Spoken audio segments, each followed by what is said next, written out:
सभी को मेरा नमस्कार। आज का जो क्लास है वो क्लास है माइक्रो प्रोसेसर के ऊपर। ये एक ऐसा टॉपिक है जो कि आपके एग्ज़ाम पॉइंट ऑफ व्यू से वेरी इंपॉर्टेंट है। ये डीसीएम सब्जेक्ट में आपका एक महत्वपूर्ण टॉपिक है जिसके अंदर हमको पढ़ना रहता है 8085 माइक्रो प्रोसेसर और 8086 माइक्रो प्रोसेसर। उसमें भी मेन सबसे ज़्यादा इम्पॉर्टेंट है 8085 माइक्रो प्रोसेसर, जो कि आपका एग्ज़ाम में लगभग चांस है 80% से 100% के बीच में कि ये इससे एक क्वेश्चन रहेगा आपका। ठीक है, वो भी पिन डायग्राम का आपका एक क्वेश्चन रहने का मैक्सिमम चांस बनता है। माइक्रो प्रोसेसर एक्चुअल में आपका मिलियंस ऑफ इलेक्ट्रॉनिक कंपोनेंट से मिलके बना रहता है। Millions of small electronic, very small electronic component, जिसमें आपका रजिस्टर, ट्रांजिस्टर, डायोड वगैरह सब आपस में कनेक्ट रहता है। ठीक है, ये मिलियंस की संख्या में रहती है, यानी 10 लाख के आसपास के संख्या में उसमें आपको रजिस्टर, ट्रांजिस्टर, डायोड, कैपेसिटर वगैरह कम्बिनेशन देखने को मिलेगा। माइक्रो प्रोसेसर आपका एक इलेक्ट्रॉनिक कंपोनेंट है जो कि millions of small component, small electronic component से मिल के बना है, जिसमें आपका रजिस्टर हो गया, ट्रांजिस्टर हो गया, डायोड हो गया, ये सब आपस में मिल के एक माइक्रो प्रोसेसर बनाते हैं, जो कि किसी भी कंप्यूटर को रन करने के लिए एक महत्वपूर्ण इलेक्ट्रॉनिक कंपोनेंट है। अगर हम बात करेंगे इवोल्यूशन ऑफ माइक्रो प्रोसेसर की, तो सबसे पहला माइक्रो प्रोसेसर इंटेल कंपनी के थ्रू यूएसए में बनाया गया था, जिसका नाम था 4004 माइक्रो प्रोसेसर, जो कि 1971 में बना था। और ये 16 पिन का होता है और ये एसजीटी टेक्नोलॉजी पे वर्क करता है। एसजीटी का फुल फॉर्म हम देखें तो silicon gate technology, silicon gate technology होता है। ओके, वही हम बात करें पिन का, तो देखिए जैसे ये आपका रजिस्टर है, ठीक है, तो इसमें कितना पिन हुआ है, एक इनकमिंग पिन और एक आउटगोइंग पिन। तो ये जो आपका इनकमिंग आउटगोइंग किसके थ्रू हो रहा है, एक इधर से एक इधर से, तो ये डुअल पिन का हुआ। ठीक है, तो उसी तरह माइक्रो प्रोसेसर 4004 में 16 पिन है, मतलब वो इलेक्ट्रॉनिक कंपोनेंट है जिसमें 16 पिन लगा हुआ है, जो कि आपका सोल्डरिंग के थ्रू आपके कंप्यूटर, लैपटॉप वगैरह से कनेक्ट होगा। उसके बाद आपका माइक्रो प्रोसेसर आता है 8008 माइक्रो प्रोसेसर, जिसमें 18 पिन था और वो 1972 में लाया गया, जो कि PMOS टेक्नोलॉजी पे वर्क करता है, जिसका फुल फॉर्म होता है P type channel metal oxide semiconductor, P type channel metal oxide semiconductor. उसके बाद आता है 8080 माइक्रो प्रोसेसर, जो कि 1973 में लाया गया था और ये 40 पिन का है और ये आपका NMOS टेक्नोलॉजी पे वर्क करता है, जिसका फुल फॉर्म होता है N type channel metal oxide semiconductor. और आपका जो 8086 माइक्रो प्रोसेसर है, उसमें भी आपका 40 पिन रहता है और इसको 1978 में इंट्रोड्यूस करवाया गया था। ये वर्क करता है HMOS टेक्नोलॉजी पे, इसका फुल फॉर्म होता है high channel metal oxide semiconductor, high channel metal oxide semiconductor. तो ये 8086 के आगे बहुत टाइप का माइक्रो प्रोसेसर है। आपका इंपॉर्टेंट यहीं तक था, तो हम इतना टाइप को ही मेंशन किए। ठीक है, तो आपका 4004, 8008, 8080, 8085, 8086 कुल 5 प्रकार के माइक्रो प्रोसेसर हम यहाँ पर एक्सप्लेन किए हैं इन शॉर्ट वर्ड। ओके, अब देखते हैं 8085 माइक्रो प्रोसेसर, जो कि आपका चैप्टर का भी नाम है।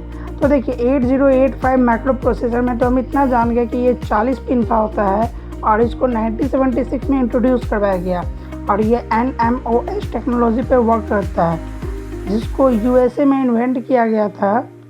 और ये इन्हेंस्ड वर्जन, मतलब ये किसी का नेक्स्ट लेवल वर्जन है। 8080 माइक्रो प्रोसेसर का ये इन्हेंस्ड वर्जन है, ठीक है, जो कि आपका NMOS टेक्नोलॉजी पे वर्क करता है। और इसमें सिर्फ 8085 माइक्रो प्रोसेसर में अप्रॉक्सीमेटली 6500 ट्रांजिस्टर यूज़ किया गया है।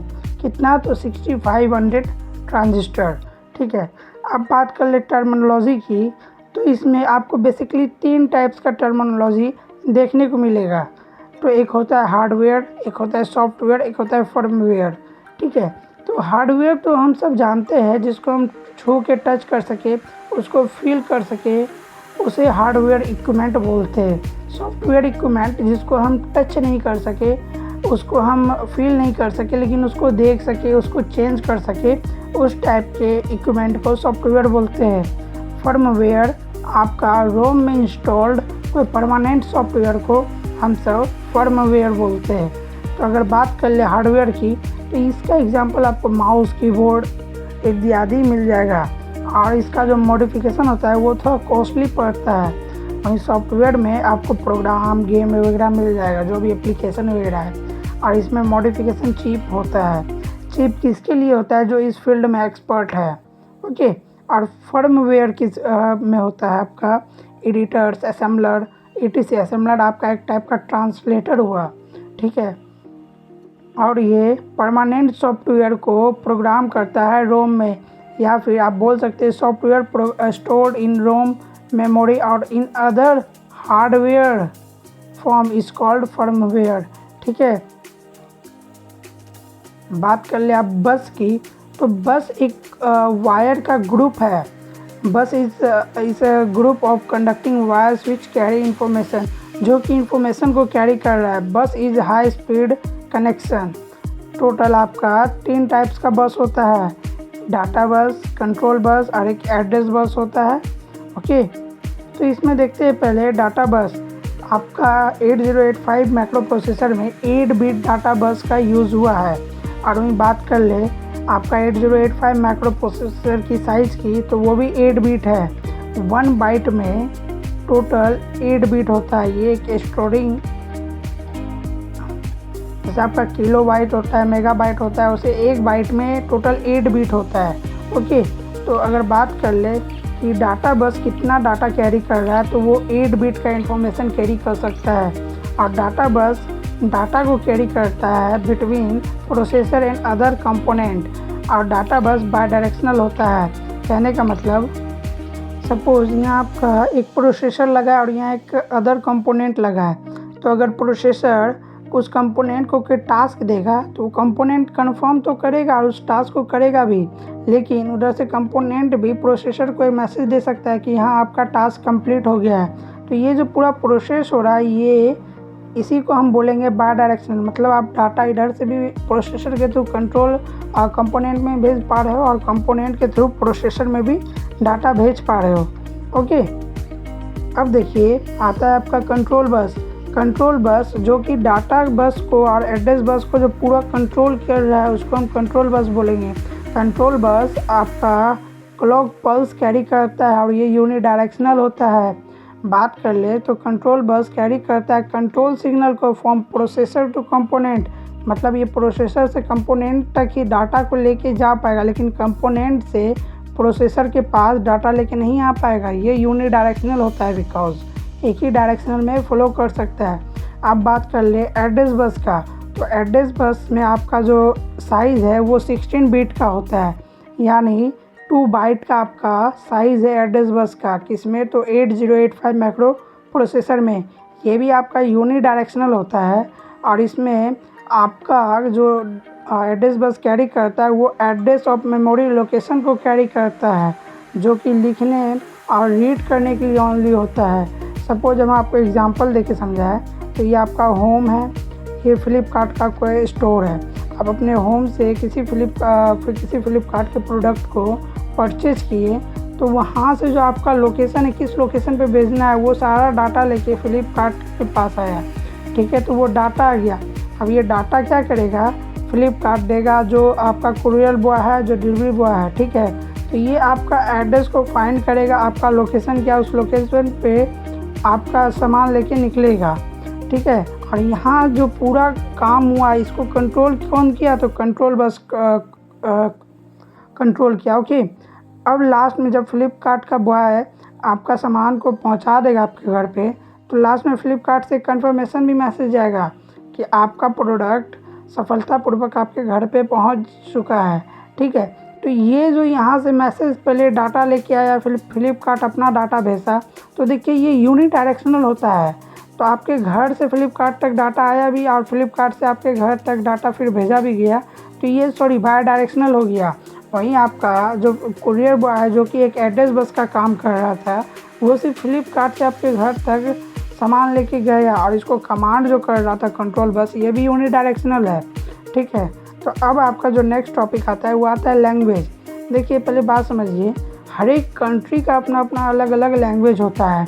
अगर किसी और कंट्री के सपोज़ ये आपका इराक हुआ, इराक का अगर प्राइम मिनिस्टर या जो भी वहाँ के लीडर है, वो लीडर अगर इंडिया के किसी लीडर से मिलते हैं, तो दोनों का अलग अलग लैंग्वेज होने के कारण यहाँ पे हमको बीच में एक ट्रांसलेटर की ज़रूरत पड़ेगा, जो कि इराक का लैंग्वेज को इंडिया का लीडर को समझाएगा और इंडिया का लैंग्वेज को इराक का कोई ट्रांसलेटर इराक के लीडर को समझाएगा।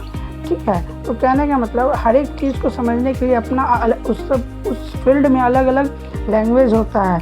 तो कंप्यूटर के दुनिया में भी एक लैंग्वेज होता है।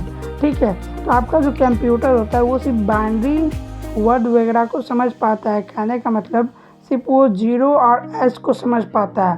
बाकी आप सब जो कोडिंग करते हो आज के डेट में, उस कोडिंग को भी कन्वर्ट किया जाता है 0 और S 1 के फॉर्म में। किसके थ्रू? तो वो ट्रांसलेटर के थ्रू कन्वर्ट होता है। तो वहीं पे यहाँ पर लिखे हुए हैं, to perform some task by computer there should be a design program and must be written in programming language. Okay, किसी भी टास्क को परफॉर्म करने के लिए आपको ये ज़रूरी है कि आप प्रोग्रामिंग लैंग्वेज में उसको लिखिए, डिज़ाइन कीजिए। ओके, तो देखिए मैंने यहाँ 4 टाइप का आपका प्रोग्रामिंग लैंग्वेज है। हम यहाँ 4 टाइप इस कारण नहीं लिखे कि जो आपका चौथा टाइप है वो आपके सिलेबस के अकॉर्डिंग नहीं है। तो हम देखेंगे 3 टाइप्स। एक होता है मशीन लैंग्वेज, एक होता है असेंबली लैंग्वेज, और बात कर ले तो एक होता है आपका हाई लेवल लैंग्वेज। अगर चौथा नंबर का बात करें तो वो होता है 4th generation language. 4th generation language. Okay, तो अब देखिए मशीन लैंग्वेज क्या होता है। मशीन लैंग्वेज जो मशीन के लिए अंडरस्टेबल हो, वो लैंग्वेज जो कि स्ट्रिंग्स ऑफ बाइनरी के फॉर्मेट में हो। कहने का मतलब जो 1 और 0 के फॉर्मेट में हो। लेकिन आप देखिए अगर आप ए को भी लिखोगे, अगर 10100001 करके, तो आप समझो कि आपको कितना टाइम कंज्यूम करेगा वो। और अगर कहीं से एरर भी हो गया तो आप कितना मुश्किल से फाइंड कर पाओगे। तो मशीन लैंग्वेज तो मशीन के लिए इजी होता है, लेकिन ह्यूमन के लिए इजी नहीं होता है कि उसका एरर को ढूंढ पाए, उसको हम चेंज कर पाए, उसको हम एग्जीक्यूट प्रॉपरली कर पाए। उस पर मेरा टाइम बहुत कंज्यूम हो रहा है। ठीक है, तो देखो यहाँ हम डिसएडवांटेज में ही सब लिखे हुए। It is difficult to write a program, it is difficult to find the error, time consume more, it is difficult to modify. वहीं बात करें तो इसमें ट्रांसलेटर की ज़रूरत नहीं पड़ती है, क्योंकि ये डायरेक्ट मशीन लैंग्वेज में कन्वर्ट है। ओके, तो इसका एक एडवांटेज हो जाता है कि it does not require any translator. Okay, वहीं बात कर ले असेंबली लैंग्वेज की, तो असेंबली लैंग्वेज आप मीडियम लेवल या लो लेवल लैंग्वेज आप समझ सकते हो।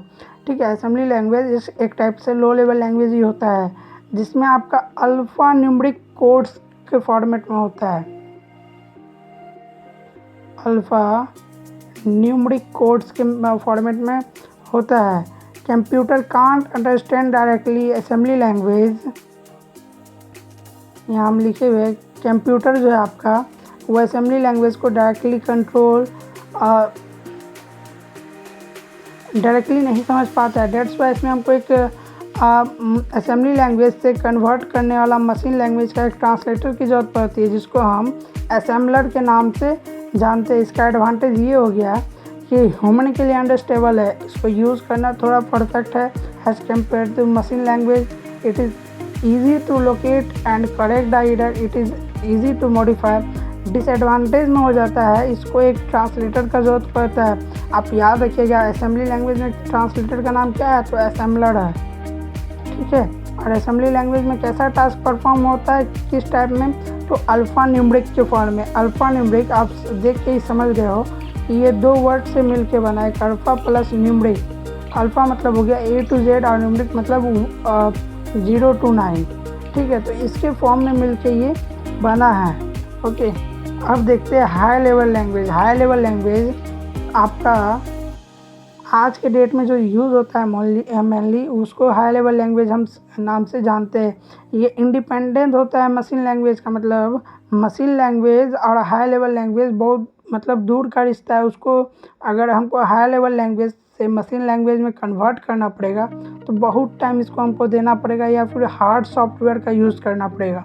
अगर आपका बात कर ले फर्स्ट हाई जनरेशन लैंग्वेज तो वो है आपका कोबोल, ठीक है, COBOL, ठीक है। In high level language micro instruction which is translate into server machine language for the conversation of high level language into machine language we require translator known as compiler, ठीक है। कंपायरर नाम का एक application होता है। आप सपोज आपको C coding करना है, C++ आपको कोडिंग करना है मोबाइल में, तो आप प्ले स्टोर पे जाओगे तो C++ आपको कंपायरर लिखना पड़ेगा, ठीक है। तो वो जो आपका एप्लीकेशन है वो हाई लेवल लैंग्वेज पे बेस्ड है, ठीक है। तो हाई लेवल लैंग्वेज से वो किस में कन्वर्ट कर रहा है, मशीन लैंग्वेज में, तब आपका वो वर्क परफॉर्म हो पा रहा है। अगर बात कर ले इसका एडवांटेज का तो ये मशीन इंडिपेंडेंट है, ठीक है। Easy to modify, easy to use, easy to locate the error and correct the error. Disadvantage है कि इसमें लेस इफिशिएंसी थोड़ा सा होता है, ठीक है, और वहीं इसमें ट्रांसलेटर का ज़रूरत पड़ता है। अब आपका हम नेक्स्ट क्लास में देखेंगे architecture of micro processor, pin diagram, systematic diagram, और एक main important difference between micro controller and micro processor. Thank you.